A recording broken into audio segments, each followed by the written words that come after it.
अमेरिकेमध्ये सेलिब्रेट होणारा ख्रिसमस हा सर्वात मोठा सण आहे। तो अमेरिकेमध्ये मोठ्या उत्साहात साजरा करतात। या दिवशी येशू ख्रिस्तांचा जन्म झाला होता। या फेस्टिवलमध्ये भेटवस्तू देण्याची प्रथा आहे। विशेषतः लहान मुलं या सणाची आतुरतेने वाट बघतात। सांता क्लॉज मुलांना खाऊ आणि गिफ्ट असं देतात, असा मुलांचा समज आहे। या दिवशी लोक आपल्या घराला रंगीबेरंगी लाइटिंग करतात आणि घराला सजवतात। ख्रिसमस ट्री पण सजवतात। ख्रिसमस पार्टीचे आयोजन करतात। या फेस्टिवलमध्ये चर्चमध्ये प्रेयर्स अरेंज केले असतात। आमच्या सोसायटीमध्ये पण पॅटिओ आणि बाल्कनी डेकोरची स्पर्धा आयोजित करण्यात आली होती। आमच्या डेकोरेशनचं कौतुक करण्यात आलं। अजून यावर्षी बाहेर जाऊन ख्रिसमस डेकोरेशनचे रोडवेज बघण्याचा विचार होता, पण तुम्हाला सर्वांना माहिती आहे की यावर्षी अमेरिकेमध्ये बॉब नावाचं थंडरस्टॉर्म आलं होतं। त्यामुळे इथलं टेम्परेचर -25 डिग्री पर्यंत गेलं होतं आणि त्याचा फील जो होता तो -47 डिग्रीचा होता। म्हणजे आमच्या विंडोच्या आतमध्ये सुद्धा बर्फाची एक लेअर तयार झाली होती। त्यामुळे अशा परिस्थितीत आम्ही बाहेर जाऊ शकत नव्हतो।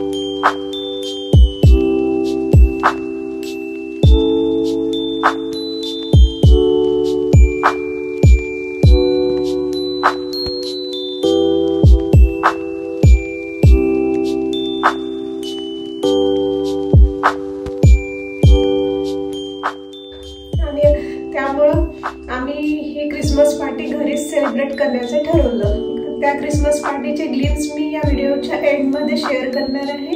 व्हिडिओ एंडपर्यंत जरूर बघा। या व्हिडिओमध्ये मी DIY ग्लास जार कसं बनवायचं ते शेअर करणार आहे। ते तुम्हाला नक्की आवडेल, तर जरूर बघा। आता मग बनवूया DIY glass jar for Christmas decoration. आणि हे ग्लास जार अशाच पद्धतीचं तुम्ही थोडंसं वेगळं त्याच्यामध्ये काहीतरी डिझाईन वेगळं करून तुम्ही कुठल्याही इव्हेंटसाठी यूज करू शकता। जसं दिवाळी झालं आपलं, म्हणजे कोणत्याही फंक्शनसाठी तुम्ही यूज करू शकता। चला तर बघूया DIY ग्लास जार।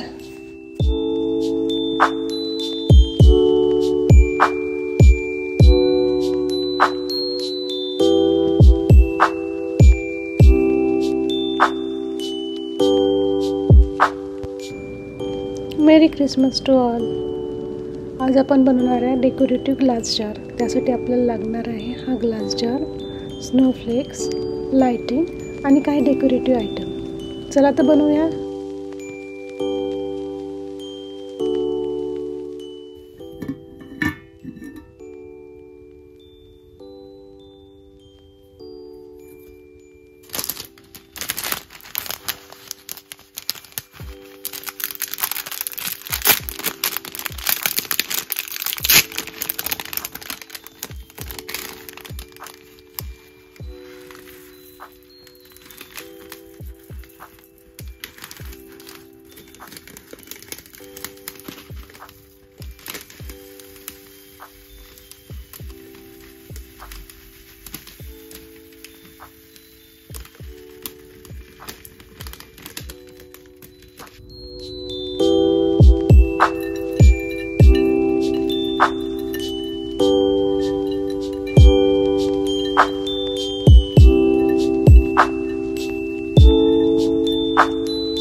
अशा प्रकारे तुमचा ख्रिसमससाठीचा डेकोरेटिव्ह ग्लास जार तयार झाला।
तुम्हाला हा व्हिडिओ कसा वाटला जरूर कमेंट करून सांगा. Do like, share and subscribe to my channel Spring Bird. Thanks for watching.